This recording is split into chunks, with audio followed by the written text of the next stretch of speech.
it when we feel like messing with our personal space, or maybe do roleplay or post screenshots on socials or whatever. I think housing ought to be deliberately separated from the normal social vibes of the game, and I'm gonna try to draw some lines here. So, I don't buy into the idea of being in trade chat while in your house, unlike the garrison. Our personal bank, including our reagent and the war bank, that makes sense, although the guild bank, not so much. It would be cool to have like a crafting table, or like a workspace for professions, but no access from these tables to like the public or the NPC crafting orders. Now, like personal and guild orders, like that sounds good in my book at least, but again, no connection to like trade chat. I basically don't want player housing to replace capital cities like garrisons almost 100% did. Garrisons were designed in a way to, for the most part, replace content, especially outdoor content. Legion's order halls and the Shadowlands Covenant places, like that's an example of getting players to at least swing by. They still had to go there, but they were there to check in for reasons to leave the place and then do other activities. But the likes of player housing should be designed to get people to go out and do outdoor content and legacy stuff and whatever, because that's part of the investment that goes back into that house. They should do that when they want to develop their homes, but not for any player power reason. Now, some might say, well, heck, player housing doesn't do anything for me. There's like no point to it. And you know what? That is, in fact, the point. Player housing ought to be designed to be just a time and a gold sink with personal satisfaction as its only reward. Doing it is its own reward. I mentioned earlier we should have like housing to almost start with, like it ought to be given to us pretty early, like as early as Exile's Reach, as in, like, hey, adventurer person, thanks for killing that dragon. And by the way, there's room in our capital city for new adventurers like you. And someday you could be a champion. With the idea of getting housing during early leveling, it stands to reason it would kind of make sense if our first house was in fact in the capital city, like this adventurer's district of sorts, and anyone can claim any house or plot or lot or whatever. Like there's not going to be any scarcity. There's not going to be like monthly or weekly rent or a lottery to get your spot or a required login before you lose your house or something like that. Like the plot you choose is yours forever. And other players can pick that same plot that you did and it's theirs forever too. It's just kind of phased to each other, something simple like that. And maybe I'm being too specific here. I'm just trying to send a message that it would work best if our first house in World of Warcraft, even for new players, it should feel like an invitation that we almost take for granted, as if housing was a big retcon, like we had it this whole time. Housing just shouldn't be a privilege that needs to be earned. Like, this ain't real life, okay? It's a lot to simply expect 20 years of World of Warcraft history to be included with the launch of, the first launch of player housing, but I don't want it to feel like I have to redo my accomplishments just so I can like hang a dragon's head on a wall. Like, unlocking the things that go into housing ought to put most of the focus on things that we already sort of have, these massive collections of appearances and toys that we can just kind of hang up.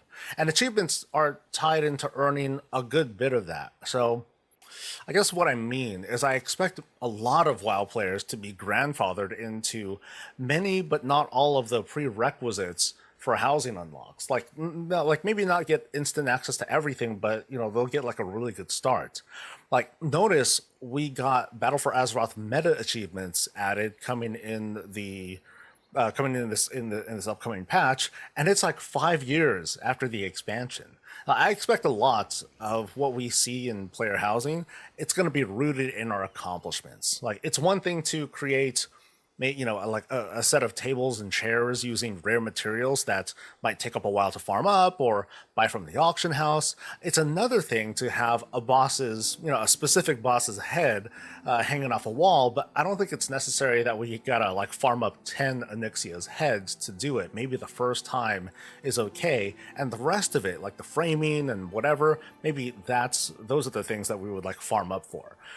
On that note, kind of like, I'm not so sure if a carpentry profession is a great idea, even if it is one of the more popular sentiments out there. And I came to this conclusion mostly thanks to warbands.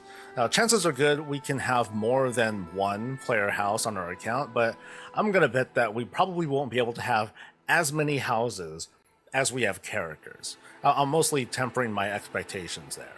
But I do want to have, maybe multiple design templates I can save up or even import and export. That would be really cool.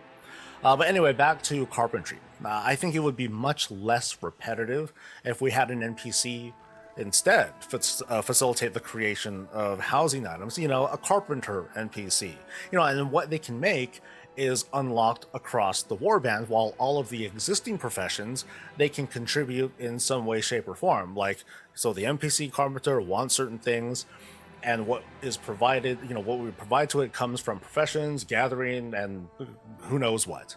I think that's way better than having to switch to your carpentry character in order to make stuff. Instead, you'll have this NPC that just has all their credit and all their abilities shared across the warband. So, I guess, for example, if you want to have a certain rug or a wallpaper made, you need to have unlocked the recipe, and maybe it's going to be unlocked via achievements. Like, hey, you've completed Suramar's main storylines, and now that rug recipe is available. I mean, we can call it a recipe, or again, we could just call it one of the requirements in order to craft this rug.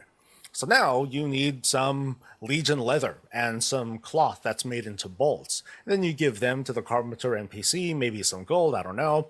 And then ta-da, you now unlock that rug for use in any of your houses across the warband. So, I'm a big fan of having gold exchange hands as opposed to straight up gold sinks, but while it feels like a cool opportunity to have a carpentry profession, it also feels like this kind of unnecessary step when all the other existing professions, they're kind of well suited to share the role as well.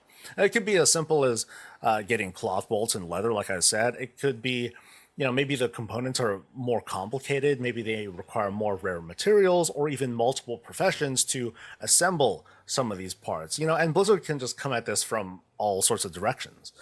I expect the ways to earn housing items to also be treated like other cosmetics we see in the game these days. And by that I mean, you may not like this, but by that I mean like the cash shop. That's going to have some, and the trading post. I wouldn't be surprised to see another Mountain Dew promotion or Twitch drops for other things to show off in our houses. But like transmogs and pets and mounts, I expect like 90 some percent of all of these things to be had just doing normal in-game stuff, as like I said, collecting components to turn into housing pieces or whatever, and then ta-da, you get the appearances. Or maybe it's given to us straight up by a quest, maybe an achievement. The more ways the merrier, I think. The teaser, as you can see, it made it look like there's a little bit of freedom in the things that we can place, where, of course, this is like a pre-render. There's no telling what options we'll actually get, but you can kind of sort of see on the walls there's like room for either a big trophy kill or a set of weapons and a shield. It gives us a few impressions, like these homes are, for the most part, pre-builds. Now, maybe we can remove some of the beams, maybe not.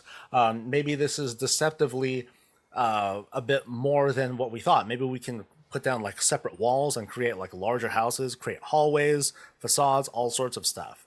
The opening shot, I'm not going to have that up here, but the opening shot, it made pretty clear that this character walked in from the outside or something.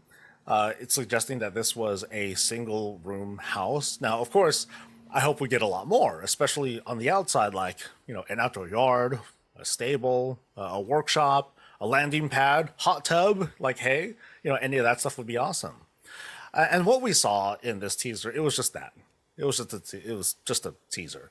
But if you're watching this, our expectations as players and as WoW fans, they blast the scope of player housing wide open. I mean, yeah, we're seeing a place to come home to, but dude, we ain't going to be satisfied with like just this. Like, some of us want to do so much more, like, choose the architecture and the housing style that we want. Maybe we just want to have another house in the big city, or a settlement out in the frontier of our choosing. Or maybe we want to have like this secluded bar out in the middle of a desert, or a lodge somewhere with all the celebrated heads of our kills lining the walls, or like a museum with racks and racks of completed class sets, or just random transmods. 20 years of stuff, it can't be contained in just one small ass room house, right? Not to mention guilds who want a whole guild hall to turn that into a monument of their history, or like maybe a sexy nightclub, like, hey. But the point is, we want more. There's like 102% chance that whatever launches is not going to feel like enough. And while I am kind of preempting the disappointment, I also think that's okay. We just got to keep talking about what we want. And after playing this game for 20 years and being this this nomadic, god-slaying, titan-slaying, time-traveling, world-hopping murder hobo, even as someone who's been pushing for player housing for years, in practice, I expect it to be something that just kind of slides gently into my personal gameplay style. Like, I don't want to feel like I have to visit my house every day or log out from my house every day unless, if I want to get some benefit out of it. Like, I didn't have to do that for the past 20 years, and it was a mild annoyance when I had to keep returning to the mission tables, and I don't expect that same feeling here. I don't want that. But I am going to treat player housing like my personal endgame. When the raids are done and the gear is where I want it to be, I want to take some time to, display my stuff and express myself as a player the way I feel like. Like, if they have a random housing thing, oh my god, that's going to be amazing. Even though I got my wish and player housing is coming, this is just step one, folks. Like, we're only just starting the actual conversations, and I'm going to be here to help you have them as we learn about how all this stuff is going to work. Like, can they do this right? It's mostly going to be on them. It's mostly going to be on Blizzard. But hey, you know what? You and I, let's keep these channels open, and that's it. Stay safe, stay healthy, and stay breezy.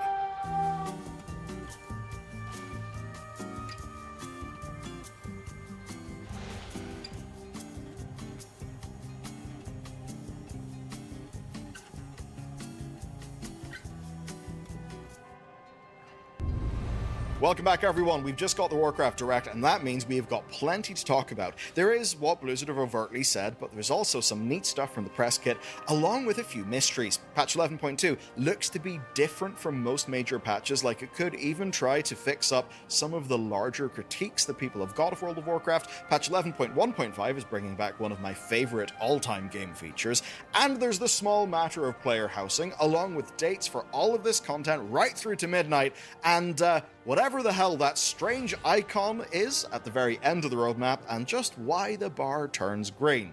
Let's get into it. Patch 11.1 brings us to Undermine, which is the Goblin home city, and when we go there, we basically get a big old zone that's got 4 different Goblin cartels, which will have a renown, which maybe will be similar to the Severed Threads. And looking around, yes, you do see big wacky Goblin energy, which some people are very much for, some less for, but there is some good news, because looking through the press kit, we do see that there are these black blood infested Titan ruins.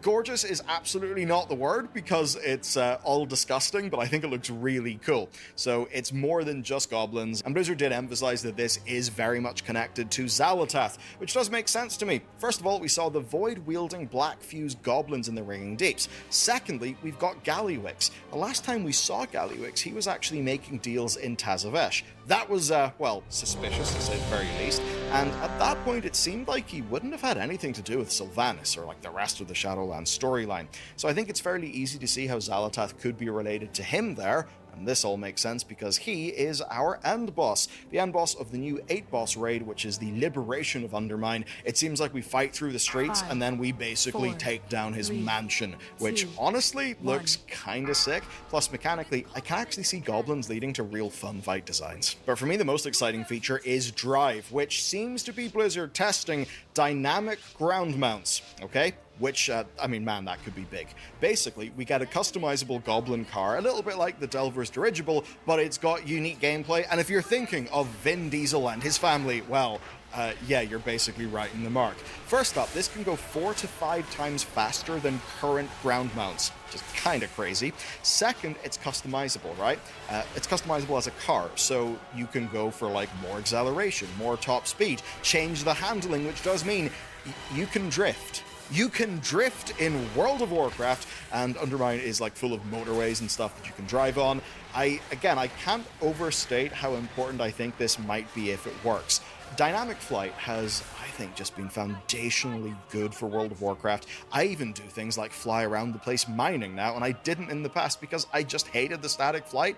I mean, I didn't know I hated it, but it was just boring. It's way more engaging like this. So, if this is Blizzard building the foundational technologies they need to do similar with ground mounts, well, that would be pretty damn fantastic. And hey, I guess we could get World of Warcraft. Anyway, the next thing to talk about is seasonal content, and there's actually good news here. First up, we're getting a new dungeon in this patch, and overall, it does seem they're not doing mega dungeons anymore. Instead, 11.1 and 11.2 will just have their own dungeons, which I actually think is fair enough as a compromise. Whenever they did the Mega Dungeon in Dragonflight, like, it was cool, but I think Blizzard really struggled to thread the narrative needle there, and things just felt a bit disjointed. At least here it means that every season will actually mean there is a full new dungeon, and that means that our dungeons are going to be Cinderbrew Meadery, the Darkflame Cleft, the Rookery, Priory of the Sacred Flame, the Motherlode, the new dungeon, which is Operation Floodgate, and then 2 returning ones. Now, I know there's a lot of community discourse about the state of Mythic Plus. I don't think that's something that they would have ever been able to address in a video like this because it's in flux, but at least personally I would expect substantial Mythic Plus changes because it's clear the way things are right now is really not working for everybody. The other thing we've seen is our first look at how delves are going to be treated as we move between seasons. There are going to be 2 new delves as well as new variations of existing delves, seasonal updates to Bran, and then a new Zekfir-like antagonist. And then finally, something that we all saw coming, Warband Camp Collections, which basically is just different Warband login screens, so different ways to like place your character, different locations for them, which I think would be really cool. We've got no specifics on this, but I would expect it to be different backgrounds depending on content completion. I don't know exactly, but maybe if you've done a zone meta achievement, you can put your camp in that zone. That's just one idea. But okay, with that said, let's get into the future, which is actually way more interesting than I thought, and at least for the near term, doubly so if you've watched this video, which is on early access over at bellular.games right now. That's our site, it's where our members get a ton of exclusive content, dozens of hours of the Lore Walking podcast, early access to our videos, lore deep dives, and much more, and you can start it with a free trial today, and it's also the single best way you can support my team's mission. With that said, let's talk about Nightfall. Patch 11.1.5 has got new content, Nightfall, and Horrific Visions revisited on its roadmap, and that's actually kind of big. First of all, we don't exactly know what Nightfall is, but we can do a little bit of detective work. So Nightfall Sanctum is one of the delves in Hallowfall, and in it we find loads of Order of the Night members, and their whole shtick is trying to turn Beledar permanently dark. So it seems that whatever Nightfall is, it's basically related to Beledar. Again, we don't exactly know, but it is labeled as new content, just like how the Siren Isles has been labeled as new content, which makes me suspect that it'll be some form of fairly substantial world content taking place in Hallowfall. The next thing then is Horrific Visions. These were a headline feature of patch 8.3, and honestly, they were bloody fantastic. I loved this feature. So there were 2 maps, right? Stormwind and Orgrimmar, and the theme was that basically it was Old God Corruption. It was like a terrible vision of the future, and you would have to go in and try to progress as much as you could. You had a sanity meter that would dwindle over time, and it would also decrease if you were hit by mechanics, but you did have tools to combat your dwindling sanity. Now, each subzone within those 2 maps had different objectives. They had bosses like Illyria, Terralion, Thrall, etc., and you would just try to go as far as you could, and the more bosses you cleared, the better rewards you got at the end. It had a surprising amount of gameplay depth. It was properly, it was damn intense. It felt properly like a game within a game, like a little roguelite thing. It was awesome when played solo, and it also had extra difficulty in the form of masks, which you could basically unlock and activate. They work just like Skull lulls in Halo where it was an optional form of difficulty. This is really cool. Blizzard bringing it back is exciting, especially when it's free from the rest of BFA, and you may be wondering, why the hell would you do this? Well, that's why you should watch our lore videos, like the one on Valuable Talk Games right now, and that's because of the blood. Okay, so in a Hallowfall side quest we cover in that video, an Abyss Whisperer says, "They are gone, but their blood remains. The blood remembers." Now that's Old God blood. This was a deeply Old God feature in patch 8.3, so it basically seems that's how they're going to be bringing this back. Now Blizzard also will be updating Children's Week, and that does mean that this patch will release before the end of April 2025. Patch 11.17 is less defined, but does seem to be the usual, having story and quests, new content and systems updates, plus turbulent timeways. But really, it's patch 11.2 that actually looks different. We have a few hints that patch 11.2 is going to be shaking things up, so Blizzard initially forgot to put New Zone on the roadmap image, but the good news is they've updated the image and there is going to be a new zone. But what caught my eye is this. They note new open world challenges, and that absolutely gets me thinking. You see, with the Siren Isle fan responses were pretty damn mild, and it's fair to say the WoW's new zones have kind of got stale. Like there's some sort of event, there's rares, there's maybe a few currencies, small points of differentiation, but by and large they feel the same. Upon logging into Zarlak or Emerald Dream, you definitely felt bored within a few hours, so if they're going to be shaking something up there, I think that would be pretty good. In terms of the new zone, I've got to imagine it'll be the Rootlands. That's because of the Harnir storyline, which is being picked up in patch 11.07. As for the other things, well, there's Warband updates, Brewfest updates, a new raid, new dungeon, no confirmation of delves, but I would expect more delves, but then there's something properly telling. Season rewards refresh. And that just gets me to the topic of World of Warcraft seasons. They are a little bit strange. I mean, you get a rush of gear, there's the upgrades and stuff, but then there's not really that much. I mean, some dungeon people want to push keys to get a higher rating. There's ahead of the curve if you're a raider. There's the sheer thrill of getting a recolored Keystone Master mount, which I don't think really motivates anybody. So I imagine this is Blizzard taking a stab at trying to modernize what a season is. And I think we can take a look at delves, actually, because if you look at the Delver's journey, well, there's a bar that you fill along with a bunch of cosmetics. Now, I think its first iteration has been pretty underwhelming, but if Blizzard are going to use patch 11.2 to rework how seasonal progress and rewards work in the game, that makes perfect sense, especially because they'll be doing the V1 of a major systems iteration in the final patch of this expansion, which would give them time to do a full design pass of it based on player feedback, real-world feedback, before midnight ships. That would make a lot of sense to me. And again, as this contains Brewfest updates, we can expect this to be late August or early September at the latest. That's actually pretty similar to Season 1 of the War Within's launch, and that means that the patch 11.25 and 11.27 timings would be similar to 11.05 and 11.07, which leaves me with four things: the reveal of Midnight, player housing, the strange logo at the end, and the curiously green bar. Midnight's reveal is set for late summer, which can only mean one thing, I think anyway: Gamescom 2025, because that is late August. Now, we've also had the teasing of player housing. There's zero info on it yet, but just taking a look at the teaser video, it's hinting at player customizable like wall items, trophy items like Anixia's head, being able to put weapons that you own up on the wall, and a focus that seems to be on like rewards and self-expression rather than, say, garrisons. And then that got me thinking about the strange logo in the green bar. First, if you zoom in really close to this strange logo that's appeared, you get a hint. It's the Northwest Broken Isles. That's a bit weird. It would mean that our icon is actually placed on Northrend, though that may just be nothing. Hard to say exactly. But if you look closer at the icon, it clearly looks like a house. The middle of it, like the middle bottom, looks like the front door of a house. I think that's pretty clear. And the other part of it is clearly designed like after a Hearthstone. It basically looks like the Hearthstone swirl, but looking like a house. And that has got me thinking of an amazing way to make the line go up for Blizzard. And that would be the mother of all pre-order bonuses, that if you pre-order the Midnight expansion, you will get early access to the player housing feature.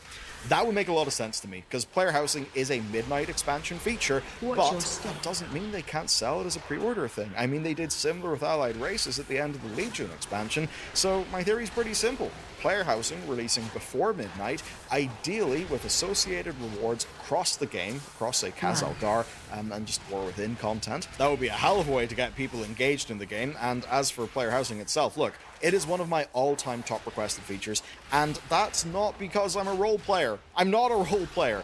Basically, I think World of Warcraft has got a big reward problem.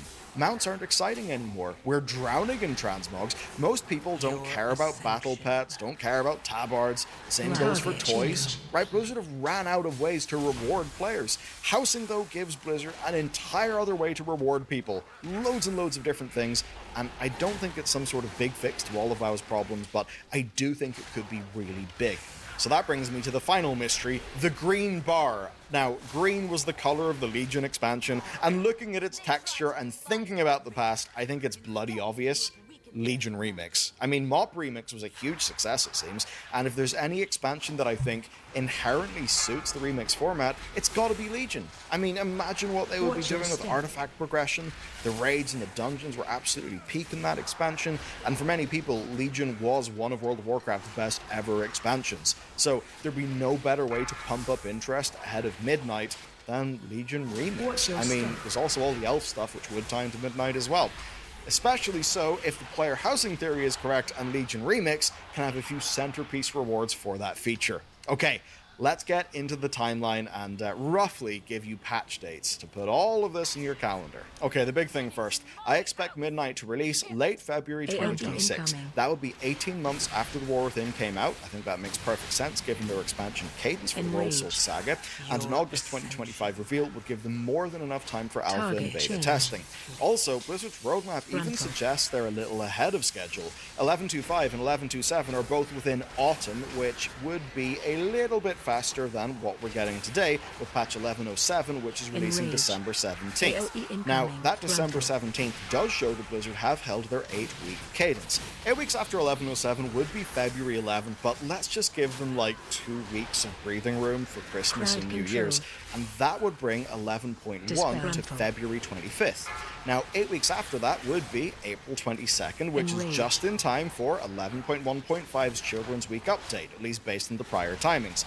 That would then put 11.17 being June 17th and 11.2 being August 12th. That is perfect timing because Gamescom 2025 is August 20th to 24th, so we'd basically have just under a fortnight of patch 11.2, then the midnight reveal. Now, 8 weeks after 11.2 would bring us to October 7th, 2025. 8 weeks after that would be December 2nd, 2025. And that would be the end of the roadmap, at least in terms of patches. There does, of course, seem to be whatever the hell that strange icon at the end is.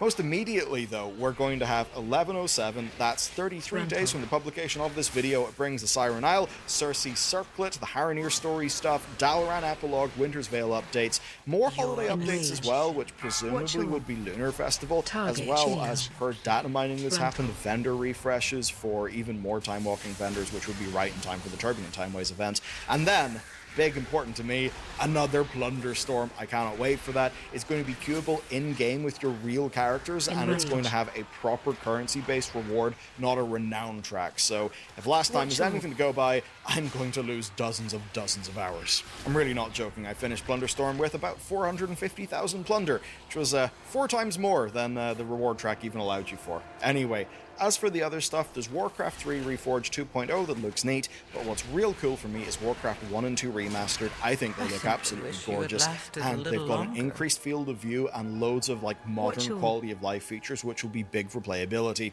That's pretty much that, so let's round it off with Classic, which has actually had plenty. Next month gets fresh era and hardcore servers with no GDKP.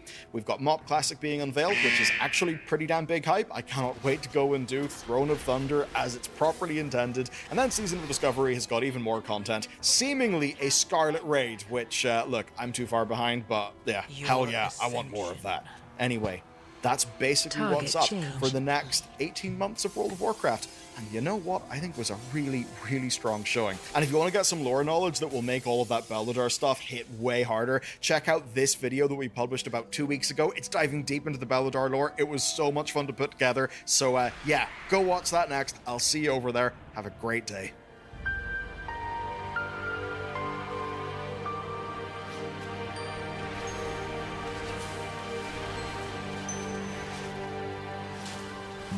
Interrupt.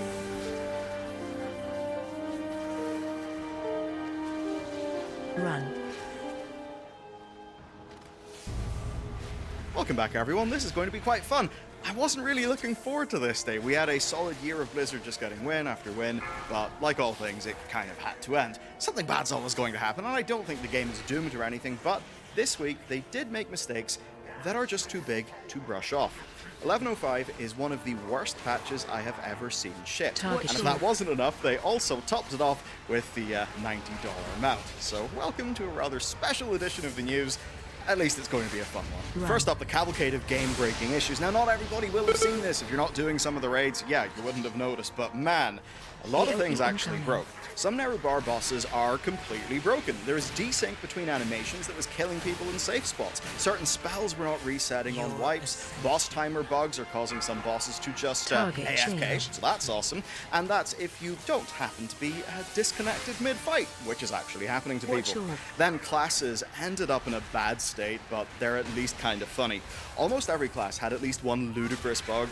Elemental Shamans, they were doing millions of DPS with the new changes. Rogues could actually break their own hero talents to have 5 permanent combo points. Yeah, combos after combos after combos forever. Let's take a look at Warcraft logs. And not just at the top, look at the bottom as well. Frost Mage is there. It's doing less DPS than Ogvoker. And that one's actually not even a bug.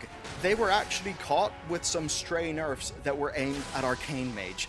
Same for Frost DK as well. The gigantic nerfs caused so much uproar that the Arceus Discord, which is the Death Knight class Discord, well, it actually just paused invites. Now, those are the worst offenders, but the point here is quite clear. On one hand, people are abusing, or were abusing, broken mechanics to get mythic clears and push massive keys. And on the other hand, classes that were thriving ended up getting dumpstered. This is a patch that just feels like they were halfway through doing the changes, like actually implementing them, but were just told, nah, you gotta ship it.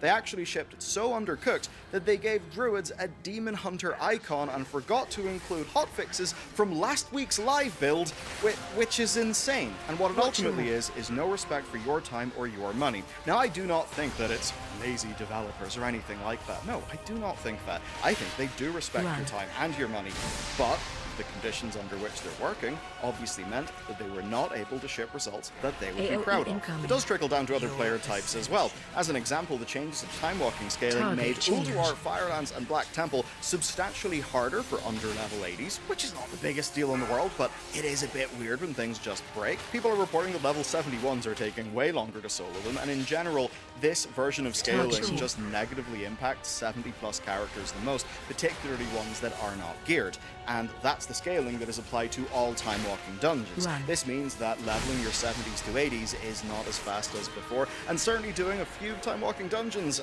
yeah, those numbers are all over the place. It's real weird. Basically, if you're anywhere between low level or max with good gear, you're going to feel really weak and go really slowly, which of course means that fresh characters can actually end up feeling like a blast. Something we of course saw in Pandaria Remix. It's not just time-walking though. There is a report that N'Zoth is bugged and unkillable, and that the Shadowlands campaign skip is broken. So until that's fixed, you'll have to do the campaign if you want an alt to go and solo those raids, which kind of blows. And also, orc belts are just really small now. So I guess that happened.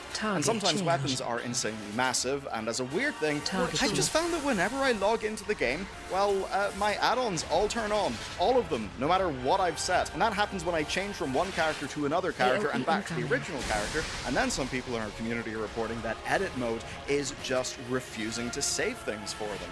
Now, you might think that this kind of thing is par for the course, right? Patch comes out, it's an old game, spaghetti code, servers on fire, a few days happen, some fixes are there, and it's fine. It's a part of WoW life. And to Blizzard's credit, it only took a few days to fix most of these issues. Hot fixes are rolling in, keys are being removed from leaderboards, and account actions will be taken for people who are exploiting things like, say, the rogues being utterly broken. But that does not change the fact that this is the worst they have ever shipped a patch, right? The game was effectively, in many different regards, unplayable. Something is not working here, and that's because it's not just the bugs. We need to talk about the event. Okay, let me ask you a question. How do you get event tokens to buy the various tier sets? The actual answer is a humongous checklist of weekly activities. You don't play the game, you open a guide and you do a list of about like 18 different weekly quests. That doesn't feel like playing a game, that is just sampling everything a tiny bit and never getting into flow. So if you log in, you've got a giant wall of things to do, very little of which is new, and that leaves us with a problem. Do you play the game the way that you want to play the game, or do you go for the rewards? Blizzard are telling you to do your chores first. That is how the rewards are designed. And a lot of people will say, if you don't enjoy it, don't play.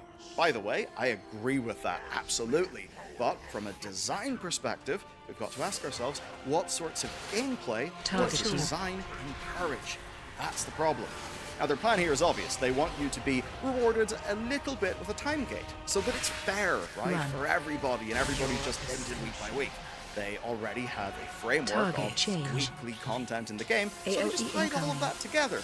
But I don't think they thought through the massive set of glaring issues that comes along with all of this. As an example, if you want to farm bronze tokens, you can, but only after getting 100 of them to pop the achievement. Now that pushes you to do a big list of things that you may not want to do, like 2 weeklies. And with around 36 or so available each week, that means you'll get your first armor set next week, one the week after, and then a few a week while you farm out the rest. But that's pretty much only if you're doing every single weekly thing that there is. And you may say back, okay, Michael, well, how would you do this? How could we do it better? It's honestly quite simple. One thing you could do, and it's absolutely ham-fisted, but you could put a weekly cap of 30 on these, or 40, and you could just make them drop from any activity, but have a little bit more of them drop from the weekly anniversary things. That way, if a raider just wants to raid and doesn't want to do a bunch of time-walking dungeons, they're fine, and the event feels like an exciting bonus, another layer of reinforcement to their game, rather than an 18, 20 weekly thing-long checklist that they've got to do. That can burn people out of the game. Here, I think the Blizzard are genuinely afraid of their players, they're afraid of farming, and that's leading to a bunch of defensive designs where Blizzard do not think about the second-order effects of the things that they implement. And it just feels far too much recently in WoW like they don't think about things before they actually go live. It seems they're going so fast that they kind of need players to tell them how to fix things. It's weird. Then we get to the Codex of Chromie. That's not content, Blizzard. What on earth did you ship? I don't know what I was expecting, but I was not expecting that. Number one, a 20-minute queue waiting for tanks and healers, only to get in and find out that you immediately do not need any tanks or healers. Now, the concept is cool. Blizzard tell me, hey, it's the Battle of Anchorage, the Legion may be there, you might find Kel'Thuzad, and I think, oh, great, that's things I know. Cool, make an event. Cook. It's mindless slot. That's not a game, Blizzard. You fly to a location, some enemies spawn into a blender, and then you move on to the next location. What is the point? You are selling a video game. That is not video game. That is slop. And then the only good things about this patch are BRD, the actual mini-events, classic time walking, and the new rewards.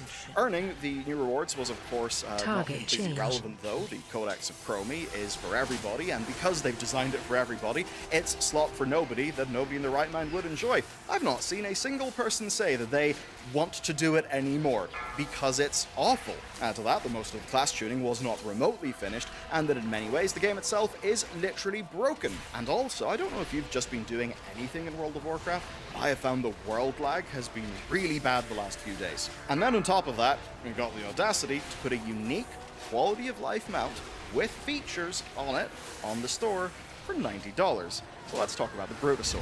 The 5 million gold auction house mount, the Brutosaur, is no longer the most valuable in the game. That's because there's a new mount that does some of the same things, but has actually got even more functionality. So right after this patch released, and rapidly turned into a bit of a disaster in-game, Blizzard pushed the live button on what was absolutely a long-planned promotional item of the new Brutosaur. It cost £60 in the UK, 90 American dollars or 132 Canadian dollars. I think they pay tax on that as well. And that's on top of it, of course, looking gorgeous, having an auctioneer and a mailbox. So take that, original Brutosaur. Now, what makes this interesting is recently they released the Grizzly Hills Packmaster. Technically, it's a slight downgrade on the in-game transmog mount because there's no vendor items on it, but no, it's basically just another cosmetic option for a piece of quality of life of utility that you could get with in-game gold, right? So that still means that while I'm not a fan of it, it is a cosmetic option. Here, though, it's different. The Brutosaur genuinely has functionality that you cannot obtain in the game via any other means right now. And obviously it printed money. A lot of people have got sticker shock, but look, value-based pricing. That is, in the modern day, how you actually make money. You price not based on the cost of production or cost plus margin. No, you price on value to its target audience. And in this case, it's hard to argue that for a lot of people it's not a good value, because they will look at this, they will see that it's a limited availability, and it's the only way that they can have an auction house at their beck and call anytime. That's why, obviously, this is selling like gangbusters. They're everywhere in-game. And WoW tokens shot up from 260,000 gold in the EU to over 400k. I think it actually topped at about 450k before it then slightly started to decline. And that's with periods of WoW token literally being unavailable. Like, ran out. There was a supply problem.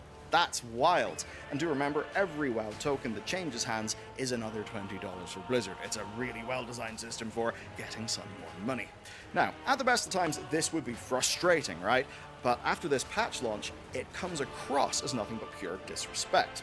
It is a good product, in a way, right? People are happy to buy it, but it's two things. Number one, it's a massive shift in pricing. It's $90. That is more than the cost of the War Within. That is 6 months of a subscription. And by the way, this is a subscription game. Do remember that. Blizzard are absolutely pushing with this to see how high they can go, how much people will actually give them. Two, then, it's a store-first mount that's got a unique quality of life thing, the auction house, and the mailbox. The mailbox being the key thing. That means you can auction house and, you can buy and sell from absolutely anywhere. And seeing this, if they want more money next time, well, who knows what they'll cook up. Now, it's worth being real here.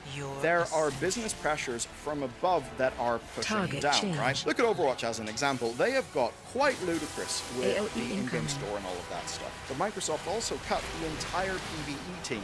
The job cuts at Blizzard really were quite large. From what I understand, there are significant financial pressures on them right now to perform. And perform obviously means money. And looking at this, I think Blizzard thought to themselves, 11.05 is bigger than 05 patches that we've done before. This mount, while it will tick off some people, will be a victory lap. It's a mount that a lot of people want, timed with a big celebration patch that people will love. But none of it really panned out that way, because the patch is not good. It's disgusting, but it's also inevitable. Look at what's happening elsewhere. The $500 skin themed after Faker that was going on in League of Legends, or the whole gacha system that they've just implemented for the Jinx skin that's coming into the game, and their whole plan around hyper-exclusive luxury items. Straight up taking some, Louis Vuitton and putting it into League of Legends. We're going to see that in our games more, Warcraft included. And the frustrating thing is here, we ask ourselves, where is the money going? Is it going back into the game? That sounds like a very straight factual question that has a very straight factual answer. But the thing is, it's an emotional answer. Does it feel like money is going back into the game? Whenever 11.05 comes out, and it is of this poor quality in terms of bugs, all the class stuff, but also in terms of fundamental game design problems, especially looking at Codex of Chromie, that is when it does not feel like the money is going back into the game. On the Codex of Chromie, you should not have shipped that, right? Less but better. Do not bulk out your game with meaningless filler fluff that just takes up the time of your designers and gives people another weekly checklist item. That is not game design. That is not gameplay. And if you force your designers to work on slop like that and ship slop like that, they will be right to leave your company, because they will care about their own portfolio. Who is going to look at Codex of Chromie and think, I will put that in my portfolio as a feature that I shipped? Nobody. Okay, let's talk about the why. This patch was 8 weeks to the day